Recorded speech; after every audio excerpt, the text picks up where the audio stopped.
ಪ್ರೇಮಿಗಳ ದಿನವನ್ನು ಆಚರಿಸುವ ಮೊದಲೇ ಯಮಲೋಕವನ್ನು ಸೇರಿದ ಪ್ರೇಮಿಗಳು ಯಾವ ತಪ್ಪಿಗಾಗಿ ಈ ಶಿಕ್ಷೆ ಅಂತೀರಾ? ಈ ವಿಡಿಯೋವನ್ನು ನೋಡೋಣ. ಅದಕ್ಕೂ ಮೊದಲು ನೀವು ನಮ್ಮ ಚಾನಲ್ನ ಸಬ್ಸ್ಕ್ರೈಬ್ ಆಗಿಲ್ಲ ಅಂದರೆ ತಪ್ಪದೇ ಸಬ್ಸ್ಕ್ರೈಬ್ ಮಾಡ್ಕೊಳ್ಳಿ. ಎಲ್ರಿಗೂ ಗೊತ್ತಿರೋ ಹಾಗೆ ಫೆಬ್ರವರಿ 14 ಪ್ರೇಮಿಗಳ ದಿನ. ಆ ದಿನ ತನ್ನ ಪ್ರೇಮಿಗಳಿಗೆ ಅಂದರೆ ಪ್ರಿಯತಮೆಗೆ ಅಥವಾ ಪ್ರಿಯಕರನಿಗೆ ಏನಾದರೂ ಗಿಫ್ಟನ್ನು ಕೊಟ್ಟು ಸಂತೋಷಪಡಿಸುತ್ತಾರೆ. ಇನ್ನು ಕೆಲವರು ಆ ದಿನದಲ್ಲಿ ಮದುವೆಯನ್ನ ಮಾಡುವ ನಿರ್ಧಾರವನ್ನ ಮಾಡುತ್ತಾರೆ. ಆದರೆ ಕೆಲವಷ್ಟು ಜನರು ಪ್ರೀತಿಯ ಹೆಸರಲ್ಲಿ ನಾಟಕವಾಡಿ ಮೋಸವನ್ನ ಮಾಡುತ್ತಾರೆ. ಒಂದಿಷ್ಟು ಜನ ಹುಡುಗಿಯರು ಪ್ರೀತಿಯ ಹೆಸರಲ್ಲಿ ಹುಡುಗನಿಗೆ ಮೋಸ ಮಾಡಿದರೆ ಇನ್ನಷ್ಟು ಹುಡುಗರು ಪ್ರೀತಿಯ ಹೆಸರಲ್ಲಿ ಹುಡುಗಿಯರಿಗೆ ಮೋಸ ಮಾಡುತ್ತಾರೆ. ಈ ರೀತಿ ಪ್ರೀತಿಯ ಹೆಸರಲ್ಲಿ ಆಟವಾಡುವ ಮನಸ್ಸಿದ್ದವರು ದಯವಿಟ್ಟು ಯಾರಿಗೂ ಈ ಹೆಸರಿನಲ್ಲಿ ಮೋಸವನ್ನ ಮಾಡಬೇಡಿ.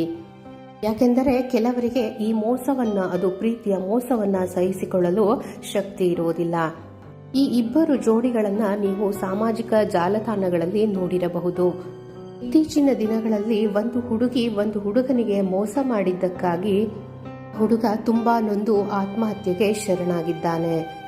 ನಮ್ಮ ಈ ವಿಡಿಯೋದ ಉದ್ದೇಶ ಖಂಡಿತವಾಗಿಯೂ ಯಾರು ನಿಜವಾಗಲೂ ಪ್ರೀತಿ ಮಾಡುತ್ತಿದ್ದಾರೋ ಅವರು ಮದುವೆಯಾಗಿ. ದಯವಿಟ್ಟು ಈ ಪ್ರೀತಿ ಹೆಸರಲ್ಲಿ ಮೋಸವನ್ನ ಮಾಡಬೇಡಿ. ಈ ರೀತಿ ಅನಾಹುತಗಳು ತಂದೆ ತಾಯಿಯರಿಗೆ ಯಾವತ್ತೂ ದುಃಖವನ್ನು ತರಬಾರದು.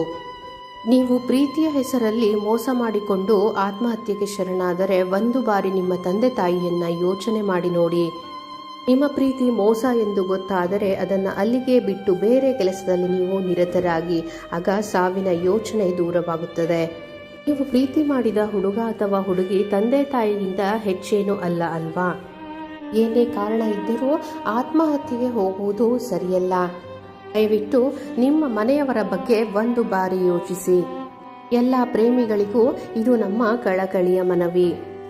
ಸಹ ಇದನ್ನು ಒಪ್ಪೋದಾದರೆ ಈ ವಿಡಿಯೋಗೆ ಒಂದು ಲೈಕ್ ಮಾಡಿ ಹಾಗೂ ಶೇರ್ ಮಾಡಿ.